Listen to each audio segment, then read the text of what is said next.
ሙስሊም ወገኖቼ ጾም እንዴት ነው? ለጾም ማበርቻ ልዘይራችሁ ነው የመጣሁት። በምድር ላይ ከሚስቱ የበለጠ ቆንጆ ሴት የለም። ታውቃላችሁ?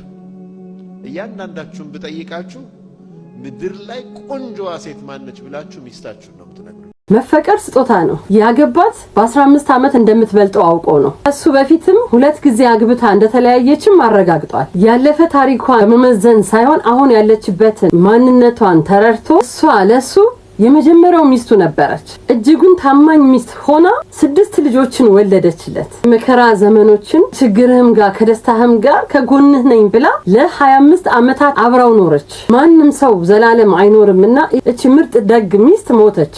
ባልም ሚስቱን ማጣቱ እጅጉን አዘነ። እሷን ያጣበት ዓመት የመከራ የሐዘን ዓመት አደረገው። በጣም ታማኝ አፍቃሪዋ ስለነበረ በጣም ስለሚወዳት ካፏ ይለያትም ነበረ። ሁሌም ስለሷ ማውራት ነበር የሚፈልገው። ብቻውን እንዳይሆን ሚስት እንኳን ቢድሩትም ለተዳሩት ሚስቶቹ ራሱ ስለሷ መልካምነት እሷኮ እንዲነበረች እሷኮ እንዲናት እያለ ፍቅሩን እየገለጸ ነበር የሚኖረው። ይሄ ታማኝ አፍቃሪ ሞተቹን የሚስቱን እህቶች እንኳን በጣም ነበር የሚንከባከበው። እሷን በህይወት ያለች ያህል እየተሰማው እሱን በጣም ይንከባከብ ነበር። ቤት ሆኖ ድምጽ እንኳን ከሰማ ሐውላ ትሆን እንደ ያለ ይጣራ ነበር። ባረደ ሰዓት እንኳን እዛች የደግ ሚስቱን እህቶች እንኳን አይበላም ነበር። ፍቅሩ እስከዚህ ድረስም ነበር።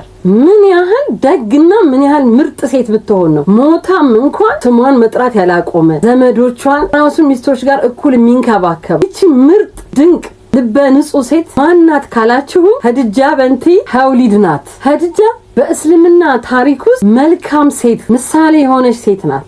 ለባሏ ታዛዥ ምርጥ አፍቃሪ የሆነች ሴት ናት። ወዶቼን እናስተውል። ዱንያ ላይ ልክ እንደ እንግዳ ወይም እንደ መንገደኛ ሆነን እንኖር የሚባለው ለዚህም ነው። ሁላችንም በህይወት ስንኖር ከመቃብር በላይ የሚነገርልንን ስም አስቀምጠን መሄድን የመሰለ ነገር የለም። ረመዳን ከሪም ብያለሁ። መልካም የጾም ጊዜ ይሁንላችሁ።